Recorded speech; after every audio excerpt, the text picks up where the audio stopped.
O Jesus, inumin mo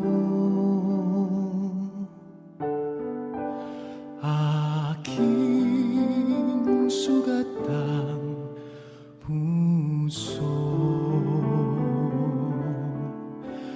ng aking mahango. Kapwa kong kasing bigo,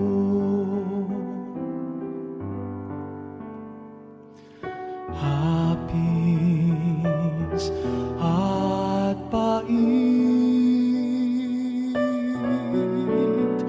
iyong patamisin at hagkan ang sakit ng magningasang rikit. O Jesus, inumin mo aking sugat ng puso ng aking mahango. Kapwa kong kasing bigo, aking sugatang diwa't katawan ay gawing daan ng iyong kaligtasan. O Jesus, inumin mo aking sugatang puso ng aking mahango. Kapwa kong kasing bigo,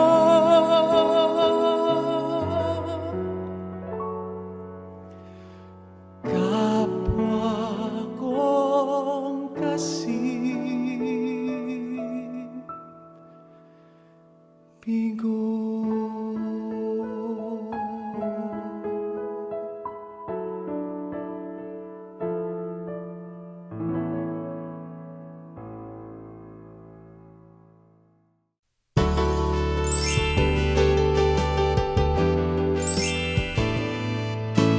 Hashtag blessings, our lives are gifts from above. Hashtag blessings, you fill our hearts with love. Ang mabuting balita ng Panginoon ayon kay San Mateo. Hindi karapat-dapat sa akin ang mas nagmamahal sa kanyang ama o ina. Hindi karapat-dapat sa akin ang mas nagmamahal sa kanyang anak kaysa akin. Hindi karapat-dapat sa akin ang hindi nagpapasan ng kanyang krus at sumusunod sa akin. Ang nagpapahalaga sa kanyang sarili ang siyang mawawalan nito, at ang nawawalan naman ng kanyang sarili ang siyang makakatagpo nito. Kung may tumatanggap sa inyo, tinatanggap din niya ako. At kung may tumatanggap sa akin, tinatanggap din niya ang nagsugo sa akin. Kung may tumanggap sa isang propeta dahil propeta ito, tatanggapin niya ang gantimpalang bagay sa isang propeta. Kung may tumanggap sa isang mabuting tao Dahil marangal ito, tatanggapin niya ang gantimpalang bagay sa isang mabuting tao. Kung may magpainom ng malamig na tubig sa isa sa maliliit na ito dahil sa alagad ko ito, sinasabi kong hindi siya mananatiling walang gantimpala. Gusto mo bang sumunod sa Panginoon? Kaya mo ba? Tayo po ay nasa ikalabintatlong linggo ng karaniwang panahon. At ito po ang mensahe ng Panginoon Jesucristo sa mga gustong sumunod sa Kanya. Sabi po niya, ang hindi nagpapasan ng Kanyang krus at sumusunod sa akin ay hindi karapat-dapat sa akin. Ang nag-iingat ng kanyang buhay ay siyang mawawalan nito, at ang nawawalan ng kanyang buhay dahil sa akin ay magkakamit nito. Medyo mabigat po ang pananalita ni Jesus. Sinabi niya ito sa kanyang mga apostol. At siguro, isa itong malaking babala para tunay ngang maunawaan ang pagsunod sa Panginoon. Naalala ko ang isa kong karanasan nung ako po ay naglilingkod bilang kura paroko. Meron pong isang laikong nagtanong sa akin. Sabi niya, Father, alam nyo, ako po ay malayo sa Panginoon noon. Marami po akong nagawang kasalanan. Siguro mga halos 15 taon akong malayo sa simbahan. Pero umattend po ako ng isang Life in the Spirit seminar. Ayun, namulatan ako. Ito'y naging daan para makita ko ang tunay na daan, ang daan patungo sa Panginoon. Kaya nga nagbagong buhay na ako. Eto, naglilingkod na ako sa parokya. Pero ang tanong ko, Father, bakit kung kailan na ako malapit kay Jesus, eto na ako, naglilingkod na sa komunidad, ang dami ko namang problema. Unang-una, marami akong financial na problema, tapos may problema sa trabaho, eto po sa aking asawa, pati sa mga anak, sa pamilya, hindi mawala-wala, araw-araw halos. At eto na nga, nandito ako sa ating parokya, naglilingkod ako, pero daming mga pagsubok. Pati nga yung aking kapwa-lingkod, kalimitan, nakakatampuhan ko. Di ba sabi nila, pag malapit ka kay Lord, dapat wala kang problema. Pag malapit ka kay Lord, di ba dapat medyo maayos ang buhay mo? Bakit ganon, Father? Kaya nga, nung tinanong niya yan, ang una kong binigyang pansin ay makita niya kung sino ang kanyang sinusundan. Tinanong ko, sino ba ang sinusundan mo? Sabi niya, si Jesus po. Ayun, kaya tinuro ko si Jesus sa krus. Yan ang iyong sinusundan. Si Jesus na kinarga, pinasan, ipinako sa krus at namatay para sa atin. Kaya nga siguro, kung ano man ang dinadaan natin sa buhay bilang Kristiyano, tandaan natin, ito ay pakikilahok natin sa misteryo Pascual ng Panginoon. Tandaan natin, isang malaking biyaya ang pasanin ng krus at sumunod kay Jesus. Sabi nga po niya, ang makakamit natin ay buhay na walang hanggan. Blessings. Magandang araw po mga ka-hashtag. Ako po si Bishop Milo Vergara ng Diocese of Pasig. At nandito naman po tayo sa ating favorite show, #Blessings. At mapalad po tayo ngayong araw na ito dahil meron po tayong co-host na isang laiko. No? At siya po ang Vice President ng Christian Formation ng Pasig Catholic College, si Mr. Erickson Javier. No? Ang tawag po sa kanya ay Brother Ping. Kamusta ka na, Brother Ping? Okay naman, Bishop. Ito, tumataba, lumulusog. No? Talaga, kitang-kita Tulad naman po ninyo, malusog na malusog. Oo, kaya nga, para tayong haligi rito. Anyway, Ping, opening ng classes, di ba? Yes, Bishop. Ay, paano ba? Ano ba ang karanasan mo ngayong nagbukas na ang pasok, ang Opo. klase? Actually, Bishop, nagbukas ang klase noong June 19 no, sa Pasig Catholic College. And we have almost 6,000 students. Ang dami, ha? Yes, Bishop, from grade school up to college. No? At nakakapagod ka agad kahit kabubukas lang ng klase, pero masaya kasi syempre tuloy ang paglilingkod sa mga kabataan. Yan. Kaya nga ako'y talaga inspirasyon sa akin kayong mga guro no at mga nangangasiwa sa ating mga parochial school no. Anyway, Brother Ping, meron tayong mga special guest din mga kabataan ngayon. Baka gusto mo ipakilala. Yes, Bishop. Actually, yung unang papakilala natin, Bishop, no, ay mula sa parokya ng San Antonio Abad, no, sa may bunga, no, dito rin sa Pasig. Siya po ay si Brother Christopher Rosales. Okay. O, Chris. Hi po, Bishop. Hi, Sir Ping. Hello. Ako po si Christopher Robert Rosales. Kasukluyan naka-assign ako sa may bunga kay Father June. And wala po ako sa seminary ngayon. But I'm having my regency ngayon, teaching regency, Bishop, with kasama ko po si Sir Ping sa catechetical instruction. Ako po ay isang CI teacher sa PCC, sa ating parochial school po. And I'll be teaching for a year po, sir. Yes. And part of my program. Kasi nga, sa programa ko, kailangan sa tinatahak kong daan, kailangan kong ng mas maayos na formasyon. Kaya siniseryoso ko tong daan na to. Kaya ganung bagay. Wow. Sa simula pa lang, Bishop, parang madamdami na yung sharing niya. Oo nga, Mabigat na. Oo. Pero alam mo, Christopher, may naririnig ako, ang palayaw mo raw butchikek. Hindi po. Butchokoy po. Butchokoy. Butchokoy po. Ayan, Bishop, pakilala ko yung pangalawa. Butchokoy, babalikan ka namin mamaya. Sige po. Yung pangalawa nating guest ay galing naman sa Dambanang Kawayan, no? St. John the Baptist Parish sa Tipas, no? Ang bayan ng mga hopya. No? Si Brother John Paul Mendoza.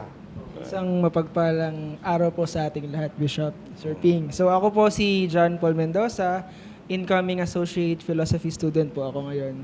This coming August po, school year ng UST Central Seminary po. So 31 years old. 31, okay. Kung siya ay si Butchokoy, anong gusto mong tawag namin sa iyo ngayon? JP na lang po. JP. Okay. Medyo social lang dating, Bishop. Okay. Magandang makita no kasi usually mga kabataan na naiimbitahan natin dito ay mga nasa iba't ibang parokya, yung ibang mga estudyante, pero ito naka-clerical collar no, parang katulad ko. Nung una ko ngang nakita sila, akala ko yung mga batang pari na no ha. So nai-introduce nila yung kanilang sarili. Si Brother Chris ay nasa Regency program ng seminaryo at si Brother JP naman ay papasok sa UST no sa kanilang Special Philosophy Year. Yes, no? Bishop. Okay. Kaya medyo maganda yung ating magiging talakayan ngayon no kasi iuugnay natin ito sa ebanghelyo no? Dahil alam mo yung ebanghelyo ngayon ay yung pagsunod sa Panginoon no. Bishop, bago natin ituloy itong ating talakayan na ito, ay dapat magpahinga muna tayo sandali. Oo nga no. Nagbibigay na ng signal yung ating mga technical crew no. At para maunawaan po natin ng mas malalim no, itong ating talakayan, panoorin po natin ang ating #BuhayBiyaya. Ako po si Zainer Suniga, 29 years old. Ako po ay naglilingkod bilang isang youth leader ng simbahan simula noong 2004. At ako po ay may end-stage chronic kidney disease or kidney failure. Simula 2004, nagsimula ako bilang isang junior rector sa simbahan at nagtuloy-tuloy yung pagsaserve ko sa simbahan hanggang naging youth leader. And after 10 years na pag-serve sa simbahan, last 2014, nalaman namin na meron akong end-stage chronic kidney disease o kidney failure. So, isa siyang irreversible na sakit at kinailangan kong magsimula na mag-dialysis. So, una, tinatanong ko yung Diyos, bakit ito nangyayari sa akin? Pero, sa huli, inisip ko na siguro may magandang plano yung Diyos kung bakit siya nangyayari. So, masakit kasi dahil sa sakit ko, nawala yung trabaho na pangarap ko. Maraming nagbago. Mahirap yung adjustments sa pagkain, sa lahat ng bagay. Tapos, mahirap yung pagdadialysis. I'm Josh and I'm 23 years old. I am the kidney donor of my sister, Jane Nurse. My sister, she's a very compassionate, she's a very loving and caring sister. And close kaming lahat sa magkakapatid. She used to be the breadwinner of our family. Nakita ko ng pag-asa na lumaban kasi yung mga kaibigan ko mula sa community, sa simbahan, gumawa sila ng isang grupo na tinatawag na Only Faith na ang main purpose ay mag-raise ng funds para sa kidney transplant ko. So sila talaga yung mga tao na tumulong sa akin para makayanan ko yung bigat ng dialysis at ng pagpapagamot dun sa sakit ko. So our family and our relatives and our friends prayed for her over and over until one day I felt that God spoke to me to be the answer to our prayers. Sa lahat ng nangyayari sa akin sa nakaraang 3 taon, natutunan ko na sobra-sobra yung pagmamahal ng Diyos sa akin. Hindi lang sa pamilya mararamdaman yon, pati sa mga kaibigan. At lahat ng mga nangyayari, masakit man, mahirap man, lahat yon kasama sa magandang plano ng Diyos para sa buhay natin. Blessings. Welcome po mga ka-hashtag at nagbabalik po tayo sa ating favorite show na #Blessings. Alam po ninyo, kanina napanood natin ang napakagandang kwento ni Jane Nurse, no? Isang parishioner na sa kabila ng kanyang pinagdaanan na sakit, alam niyo hindi madali ang mag-dialysis. Pero sa suporta ng kanyang mga parishioners, mga kasama sa parokya, yung tinatawag nilang Only Faith, no, na isinagawa ay nakatulong ito at siya'y patuloy na naglilingkod sa community at sa parokya. Bishop, ano ba masasabi mo rito? Maganda nga no? Kasi talagang inspiring yung kwento ni Jane Nurse, no? At alam naman natin, nagkaroon siya ng recent transplant, no? At medyo siya ay nasa recovery period. No? Bihira yung mga ganyan, yung may mga ganyang kapansanan, pero sa gitna ng lahat, no, nandun yung pagsunod sa Panginoon at paglilingkod sa Diyos, no, bilang kabataan. Kaya nga magandang maitanong dito sa ating mga guest, no, na sabi nga merong natatanging bukasyon sa pagpapari, no. Ano nga ba ang kalidad ng kanilang pagsunod sa Diyos? Kaya gusto ko nga sabihin sa kanila, ako isang obispo, Brother Chris, Brother JP, no. Hindi madali ang buhay ng pari, no? At alam nyo, kahit sa inyong pagdadasal, pagsisiyasa sa inyong banal na bukasyon, no? Sigurado meron din kayong nakikitang mga hadlang, no? May mga balakid, may mga pagsubok, no? Kaya yan ang magandang itanong sa inyo eh. Sa gitna ng lahat ng ito, bakit nyo pa rin gustong tahakin yung daan ng pagpapari, yung bukasyon ng pagpapari, no? Bakit nyo gustong sumunod sa yapak ng Panginoon at maglingkod bilang pari kung ito ay kalooban ng Diyos? Siguro, ikaw muna, Brother Chris. Totoo po yung Bishop. Mahirap po ang daan na tinatahak namin bilang obispo, tsaka sa buhay na ako bilang isang seminarista, binasa ko yung mga libro mo. At yun nga, hindi biro ang maging pare. Sa buhay ko naman, marami akong pinagdaanan na din ho. Na minsan nakapagtanong napagtanong ko sa sarili ko na ito ba ang talagang daan na gusto ko, na gusto ng Diyos para sa akin. Kasi maraming mga bagay na nakakahadlang. Tulad ng sa sarili ko mismo, pinagdaanan ko isang isang mahabang proseso dun sa isang center na napuntahan ko. At marami akong na-realize na, tama ba? Pwede ba? Karapat-dapat po ba ako maging pare? Yung nahaharap ka sa kahinaan Sa mo, di ba? kahinaan ko Oo, na, oo. pwede ba? Nakakahiya sa Panginoon yung sarili ko. Siyempre, psychologically speaking, nahihiya ako sa Panginoon na maging pare, hawakan ko ang katawan niya sa misa. Minsan nagdududa ako, magpapatuloy pa ba ako? Ito ba talagang daan na dapat sa akin? Natatakot ako. Hanggang ngayon, dala-dala ko po yung bishop.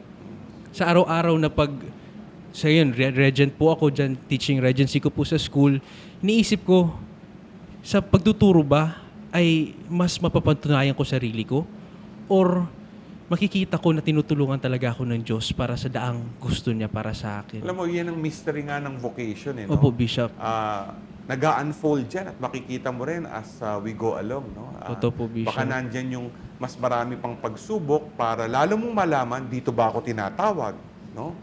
Baka hindi ako dito tinatawag. Kasi, alam niyo, si Brother Ping, dati seminarista yan. Alam mo ba? Uy.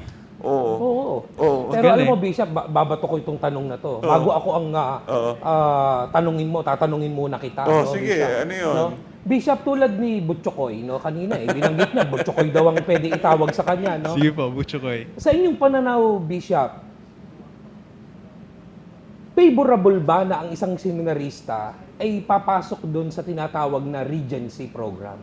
Ay, naku, mahalaga yan. Actually, may mga tinatawag na mga segments dapat na medyo lumalabas ka sa seminaryo, tapos lalo mo na pagninilayan kung ikaw ay tinatawag para bumalik sa seminaryo, para tahakin mo yung bokasyon. Kasi minsan yung iba, yung tuloy-tuloy, tapos alam naman natin, yung iba pag nandun na sa mga huling stage, tsaka biglang maiisip na lang, no, na mukhang hindi yata ako tinatawag, parang nakakapanghinayang, di ba?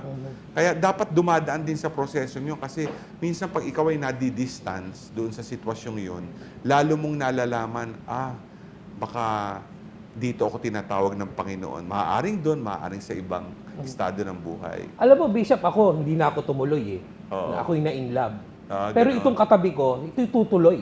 Di ba? Sabi ka kanina eh. Sabi mo rin eh, magiging associate philosophy student ka na ng UST, no? Central Seminary, this coming July, no? So, anong naging decision mo, JP, na ikaw ay magpatuloy? Actually, yung sa akin naman po, hindi po katulad ng kay Brother Butch. Ang naging calling ko po in a way, parang tinatawag nating late vocation. Kasi hindi po ako yung nag-aral ng seminaryo ng kolehiyo.